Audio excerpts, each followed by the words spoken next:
Hello everyone, how are you? कैसे हैं आप सब? इस पार्ट में हम एक इम्पोर्टेंट टॉपिक पे चर्चा करेंगे जिस टॉपिक का नाम है एलपीजी, लिबरलाइजेशन, प्राइवेटाइजेशन एवं ग्लोबलाइजेशन, उदारीकरण, निजीकरण एवं वैश्वीकरण, जिसे हम भूमंडलीकरण के नाम से भी जानते हैं। तो इन तीनों टॉपिक के बारे में हम बहुत ही अच्छे से चर्चा करने वाले हैं इस पार्ट में। इसके बारे में जानेंगे और इसके महत्व एवं इसके भूमिका एवं भारत में इसका क्या अस्तित्व है, इस पर हम चर्चा करेंगे। तो सबसे पहले हम अगर बात करते हैं लिबरलाइजेशन, उदारीकरण के बारे में, तो उदारीकरण होता क्या है? उदारीकरण होता है जिसमें सरकार क्या करती है, वैसे ये नियम या कानून या प्रतिबंध जो इकोनॉमिक डेवलपमेंट, आर्थिक विकास या इकोनॉमिक के क्षेत्र में लाभदायक नहीं है, वैसे नियम कानूनों या प्रतिबंधों को हटा देती है। तो उसे हम जो है, जैसे कि कई व्यापार पर प्रतिबंध लगाए गए हैं या कुछ क्षेत्र में व्यापार करने पर प्रतिबंध है या कुछ ज़्यादा टैक्सेज हैं जो आवश्यक नहीं है, तो उस सबको हटा देना ही जो है उदारीकरण कहलाता है। यानी कि सरकार जो है, गवर्नमेंट जो है उदार हो जाती है किसके प्रति, चाहे वो प्राइवेट हो, गवर्नमेंटल हो या फिर वो ग्लोबलाइजेशन का पार्ट हो, सबके प्रति एक समान नज़रिए से देखती है, उसको हम कहते हैं उदारीकरण। दूसरा हमारा आता है निजीकरण। निजीकरण क्या होता है? तो निजीकरण में गवर्नमेंट के कोई एरिया को, कोई पार्ट को या किसी क्षेत्र को जो है वो निजीकृत कर दिया जाता है। निजीकृत कहने का आशय है कि निजी व्यक्ति के हाथों में दे दिया जाता है, चाहे उसको देखभाल के लिए दिया जाए या फिर उसको पूर्ण रूप से उसके हाथों में दे दिया जाता है, तो उसको हम कहते हैं निजीकरण। जहाँ पे निजीकरण में हम देखते हैं कि जो जितना भी गवर्नमेंट, जैसे कि हम बैंकों का देखते हैं तो कई बैंक जो है निजीकृत हैं, यानी कि निजी बैंक है, प्राइवेट बैंक जिसको हम कह सकते हैं, और कई गवर्नमेंटल हैं।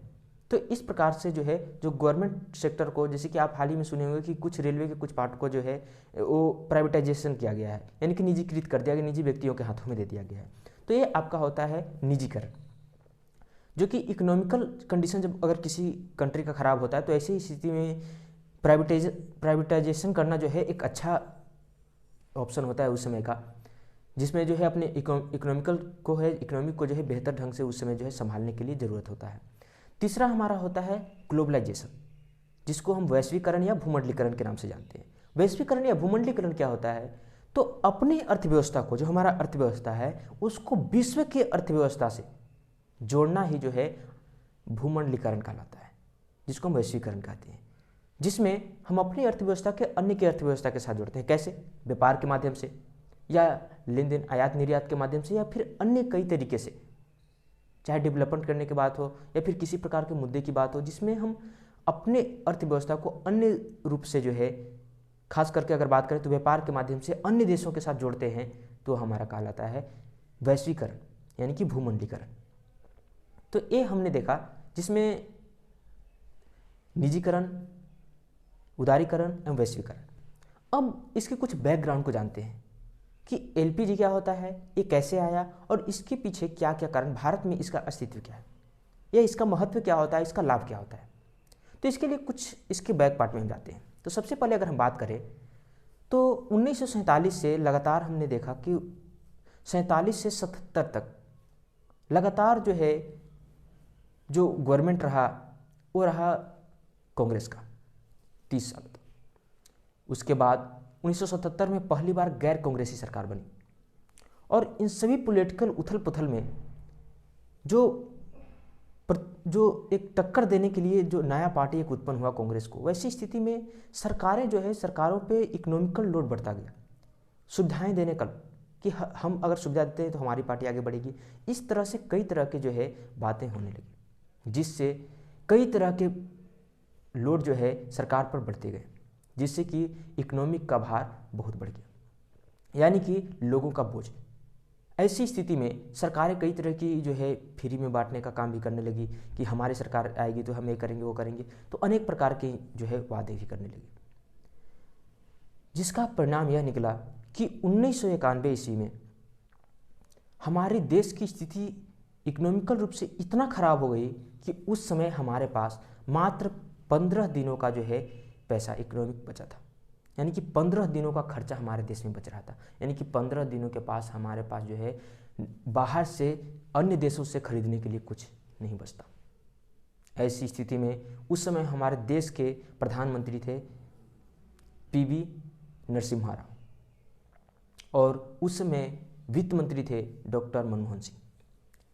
ऐसी स्थिति में हम जानते हैं कि जब विश्व से अगर जब हमारे देश की या किसी देश की स्थिति खराब होती है तो ऐसी स्थिति में हम अगर देखें तो दो तरीके से देश जो है पूरे अंतर्राष्ट्रीय संस्थाओं से लोन लेती है। तो जो है जिसमें से अगर पहला हम बात करें तो वर्ल्ड बैंक है, जो कि अगर आप विकास कर रहे हैं या विकास के क्षेत्र में अच्छे काम कर रहे हैं उसके क्षेत्र में आपको जो है लोन प्रोवाइड करती है, लोन देती है, जिसमें अगर एक लंबे समय के लिए देती है और इसका इंटरेस्ट रेट जो सूद होता है वो बहुत कम होता है। तो ये एक बहुत अच्छा है वर्ल्ड बैंक यानी कि विश्व बैंक। दूसरा है कि अगर आपकी स्थिति बहुत दयनीय हो गई है, आप बहुत मतलब आपका स्थिति, आपका देश का स्थिति बहुत दयनीय है, आप गरीब हो गए हैं, संकट में हैं, तो ऐसी स्थिति में हेल्प करने आती है IMF, international monetary fund. IMF जो कि आपको पैसा तो देगी लेकिन इस पे इंटरेस्ट रेट जो सूद होता है बहुत ज़्यादा होता है, बहुत कम समय के लिए देती है और इसके कई सारे जो है नियम भी रहते हैं जिसको आपको मानना होता है। इसमें खास करके बड़े बड़े कंट्री इसमें अपना कंट्रीब्यूशन ज़्यादा होता है, जैसे कि अमेरिका हो गया, ब्रिटेन हो गया, जापान हो गया, ये सब का कंट्रीब्यूशन इसमें जो है IMF में जो है बहुत ज़्यादा है, जिसके कारण उन लोग का दबदबा इसमें होता है। तो इसमें उस समय जो है भारत के पास एक ही ऑप्शन था IMF, जिससे लोन लेकर अपनी आर्थिक स्थिति को सुधार सकता था। तो IMF के पास गए तो IMF और अन्य यूरोपीय देशों के पास जब लोन के लिए बाहर जाता है तो वैसी स्थिति में उनकी कई जो है शर्तें रहती है कि इन शर्तों का पूरा करते हैं तब हम आपको जो है लोन प्रोवाइड करेंगे। जिसमें से सबसे मेन था कि वो लोग चाहते थे कि भारत में ग्लोबलाइजेशन, वो लोग कहे कि आपको विदेशी कंपनियों को भारत में जगह देनी होगी। भारत ने कहा कि हमारे यहाँ तो प्राइवेट का तो जगह ही नहीं मिलता है, जो निजी व्यक्ति है, और हम कैसे विदेशी को दे सकते हैं, लेकिन हमारे पास लाचारी में कोई दूसरा ऑप्शन भी नहीं था। ऐसी स्थिति में उस समय तक भारत में सबसे ज़्यादा लगभग पूरा जो है गवर्नमेंट था, यानी गवर्नमेंट का ही जो है, जैसे कि हॉस्पिटल हो गया तो ज़्यादातर लगभग पूरा गवर्नमेंट का था, चाहे रेलवे तो पूरा गवर्नमेंट का है ही, उसके साथ साथ अन्य सेक्टर भी बहुत ज़्यादा सेक्टर जो थे वो गवर्नमेंट का ही था, जिससे गवर्नमेंट पे लोड भी बहुत ज़्यादा था। ऐसी स्थिति में कहा गया, उन लोगों का शर्त रहा कि आपको प्राइवेट को भी देना पड़ेगा, निजी व्यक्ति को भी देना पड़ेगा, और आपको जो है ग्लोबलाइजेशन भी करना पड़ेगा, यानी कि वैश्विक मुद्दों पे जो है आप यानी कि विश्व से व्यापार भी करना है और ऊपर से जो है विश्व की कंपनियों को आपको अपने देश में जगह देनी होगी, जिसको भारत ने स्वीकार किया। और उसी समय आया 1991 ईस्वी में, उस समय डॉक्टर मनमोहन सिंह वित्त मंत्री थे, उन्हीं के द्वारा जो है प्रस्ताव के रूप में लाया गया, जो कि PV नरसिम्हा राव के द्वारा लागू किया गया LPG, लिबरलाइजेशन, प्राइवेटाइजेशन और जो है ग्लोबलाइजेशन, जिसका मुख्य आशय यही था कि प्राइवेटाइजेशन और ग्लोबलाइजेशन ये दोनों में सरकार लिबरल हो जाएगी। लिबरल कहने का मतलब उदार हो जाएगी और विदेशी कंपनियों को भी यहाँ पे जगह दिया जाएगा। विदेशी कंपनियाँ भी आके यहाँ पे जो है अपना जो है प्रोडक्शन कर सकती है या फिर सेल कर सकती है या फिर विदेश में व्यापार भारत का बढ़ाया जाए। ऐसी स्थिति में जो कि विश्व व्यापार में अगर हम बात करें, विश्व के व्यापार को जो कंट्रोल करने का काम करता है वो WTO करता है, वर्ल्ड ट्रेड ऑर्गेनाइजेशन, जिसको विश्व व्यापार संगठन कहते हैं, जिसकी स्थापना की अगर बात करें तो 1 जनवरी 1995 ईस्वी को हुआ था। तो ये सभी बातों पे जो है उस समय से शुरुआत हुआ, जिसका बहुत ज़्यादा फायदा जो है भारत को, क्योंकि उससे पहले विश्व के साथ भारत का कोई ज़्यादा व्यापार नहीं था। लेकिन भारत की कुछ शर्तें भी रखी।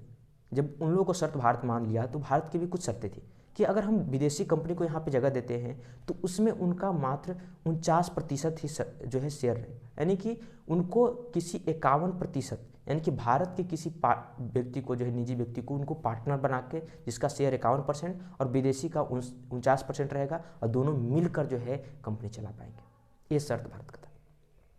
तो इस प्रकार से एक ऐसा ना हो कि विदेशी कंपनियां यहाँ के आकर अपना दबदबा बना ले, तो इसके लिए ये शर्त बहुत ही महत्वपूर्ण था।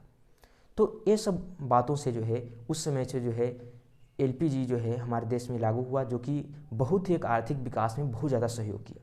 और वैसी स्थिति जब संकट के समय में हमारा देश था, जो कि 15 दिन के खर्चे हमारे पास बचा हुआ था, वैसी स्थिति से आज हम इतना जो है एक डेवलप की ओर बढ़ रहे हैं। तो ये एक महत्वपूर्ण उस समय का परिस्थिति रहा, जो कि हमारे देश को आगे बढ़ाने में एक महत्वपूर्ण योगदान दिया। तो ग्लोबलाइजेशन बहुत ज़रूरी है, क्योंकि इससे जो इसका फ़ायदा है कि सबसे पहले तो आप अपने आप को विश्व के साथ जोड़ रहे हैं, उसके साथ विश्व की मुद्रा आपके पास आ रही है। उसके साथ साथ अगर आप बात करें तो उस समय सबसे ज़्यादा एक फ़ायदा हुआ कि विदेशी कंपनियां जब भारत में आई तो लोगों को रोज़गार बहुत ज़्यादा मिला। उस समय बहुत लोग बेरोजगार थे, तो रोज़गार तो मिला। उसके साथ साथ उन लोगों जो सामान बनाने लगे तो 51% भारतीय निजी व्यक्तियों का शेयर था। उसी समय प्राइवेटाइजेशन भी किया गया, जिसमें कई सेक्टर को जो है निजी व्यक्तियों को भी, जैसे कि स्कूल चलाने का निजी व्यक्ति भी चलाने लगे। अब अभी भी आप देखिए, अभी क्या है, कुछ प्राइवेट भी है, आधा सेक्टर जो है सरकारी है। तो एक कंपटीशन की बात हो गई उसमें, प्राइवेट में कि हम अगर अच्छा करेंगे तो हमारा जो है आगे सेक्टर जाएगा। तो प्राइवेटाइजेशन का भी जो है एक कहीं ना कहीं जो है एक महत्वपूर्ण रोल रहा उस समय से, जिसके कारण आज भी हम जो है कई सेक्टर को प्राइवेटाइजेशन में देखते हैं। जैसे कि आप हवाई जहाज़ में देख लीजिए, कई मतलब हवाई जहाज़ ऐसे है जो प्राइवेट निजी व्यक्तियों का है। तो इस प्रकार से जो है हमारे देश में एक बातें लागू हुई, जिसका फ़ायदा इकोनॉमिकल सेक्टर में बहुत ज़्यादा ही महत्वपूर्ण रहा। तो इस पार्ट के लिए इतना ही। अगले पार्ट में हम अगले टॉपिक पर चर्चा करेंगे। धन्यवाद।